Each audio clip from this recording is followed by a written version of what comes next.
Hej. I dag er jeg taget op og for at kigge på den bil, som jeg får ulykkeligt med i tirsdags. Den holder heroppe i Vejle. Det er første gang, jeg skal se den siden tirsdag. Så det bliver lidt, jeg er lidt spændt på det. Og se den og hvordan jeg reagerer. Jeg har det okay. Altså, jeg har et blåt øje i dag. Jeg har et trælår og et kravben, men ellers har det fint nok. Så nu vil jeg lige finde bilen, og måske fortælle lidt om, hvordan jeg reagerede og agerede under ulykken og efter ulykken. Nu går jeg over til bilen. Den står herovre. Jeg vender lige kameraet om. Fin bil. Der er jo ikke noget her.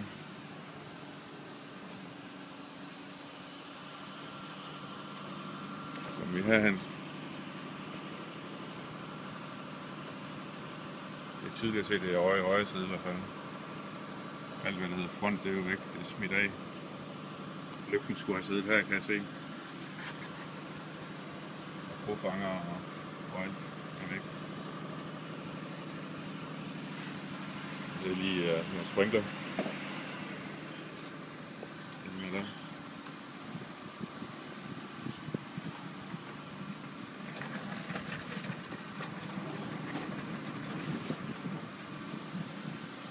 Uden der er fuldstændig krakeleret.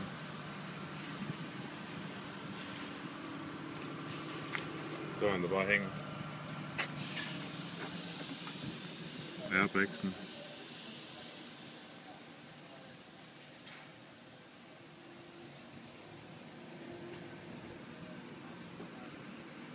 Sidebeklædningen. Jeg talte lige med en mekaniker heroppe på Folkevognen, han siger simpelthen, at det er lidt uheldigt, at normalt sidder der nogen åbenbart her, nogle stød sikkerhed, som tager imod, hvis man rammer her, men det jeg rammer skraldbilen, det går hen over her, og det er egentlig også derfor, at den går hele vejen op langs siden. Og det er faktisk først heroppe med ruden, at den begynder at ramme noget, der er hårdt, og tager stødet.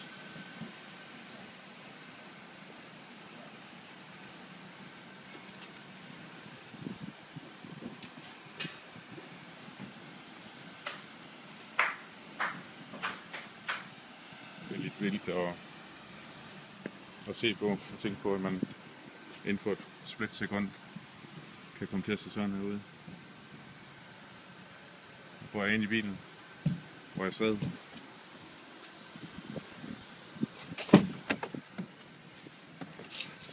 Så man ser, at døren går fint op. Passagersiden, eller i førersiden her. Airbagen der hænger, der rammer mig og giver mig det blå øje, som jeg har. Og hævet kind. Gud skal lov for ikke andet. Glas går over det hele. Jeg tror, at man ikke blev ramt af noget af det glas. Airbagen der er sprunget op over i passagersiden. Jeg har faktisk trykket den. Jeg ved ikke, om man kan se. Det er jo menneskerummet, der hænger her, helt inde ved passagersiden. Eller sædet.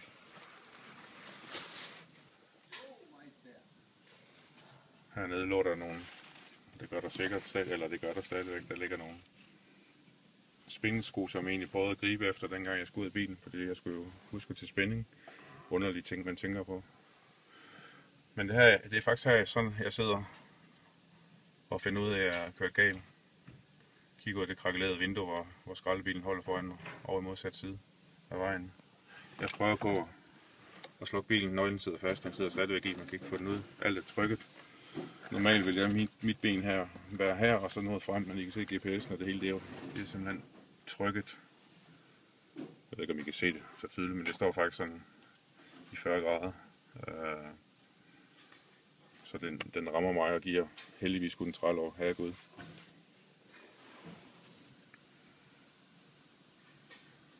Så jeg kan tænke på, hvis der sad en her. Det hele det er bare åbnet sig og hænger.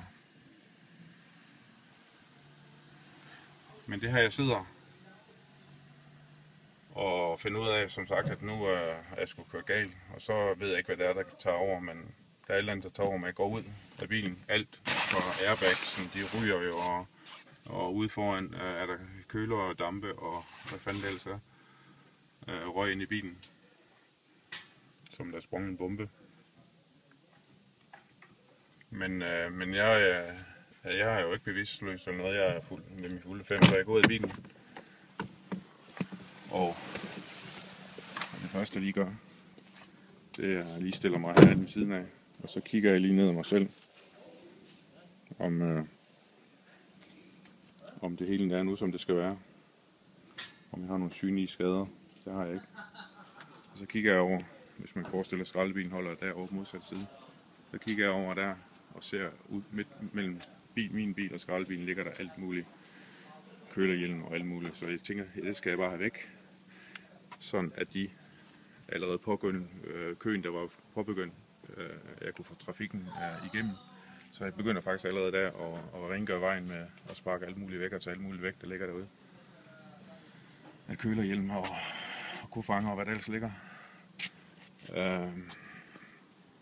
Og så kommer der en viden over for at høre, om jeg egentlig har det okay, og det synes jeg har. Og så begynder jeg selv at tage over. Jeg ringer til forsikringsselskabet, skulle jeg sige. Det gør jeg ikke, men til politiet. Jeg ringer til skraldemændenes formand for at få oplyst nogle forsikringspapirer og nogle mailadresser.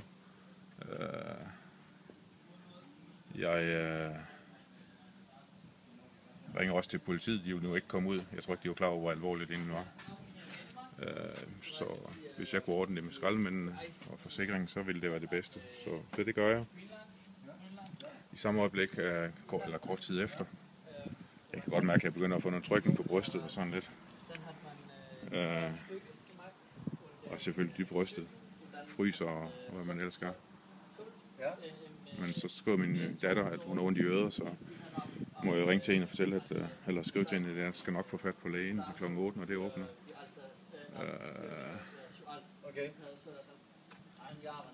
Jeg får at ringe til mine kolleger og sige, at jeg nok lige kommer lidt for sent på arbejde også.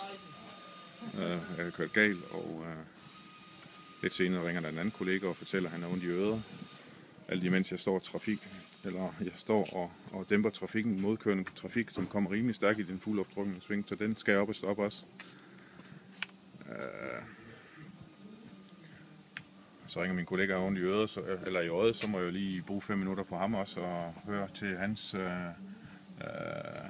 problem med øjet. Han har lidt ondt i det, alt imens jeg står her og aner ikke selv, hvordan jeg har det. Med en smadret bil foran mig, eller ved siden af mig, mens jeg regulerer trafikken.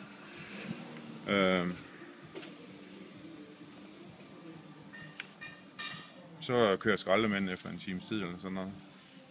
Og så står jeg og venter på, at Falk vil komme og hente bilen på Fejblad. Der går en time også cirka med det.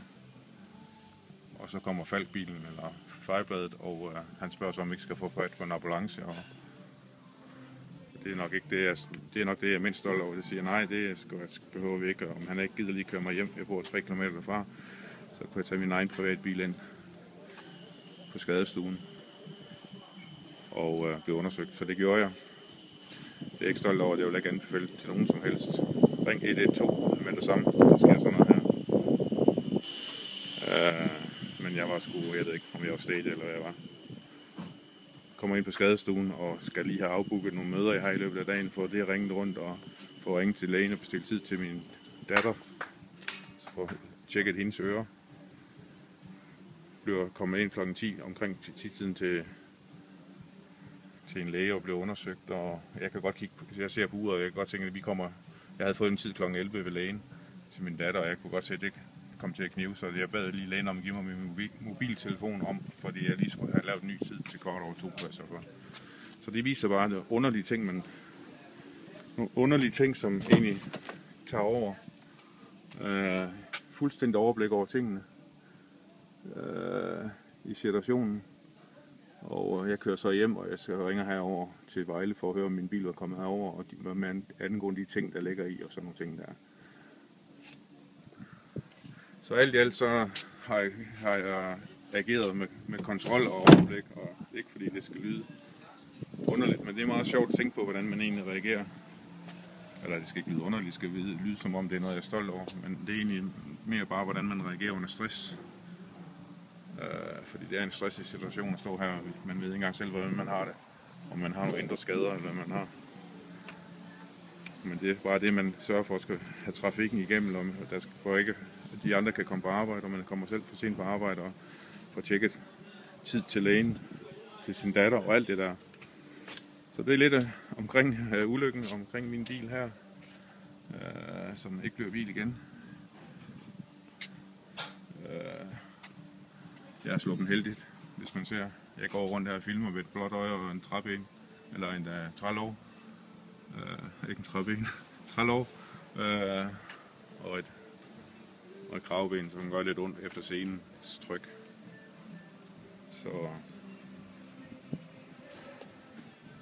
Så jeg tror, jeg vil slutte herfra. Og ønsker alle sammen en god dag. Pas på jer derude. Kør forsigtigt. Pas på solen. Jeg havde ikke en chance for at se solen. Jo, det havde. Jeg havde ikke en chance for at se skraldbilen. Før det var sent. Og jeg slap heldigt. Og det kan jeg takke de høje herrer for. Ha' det godt derude. Hej.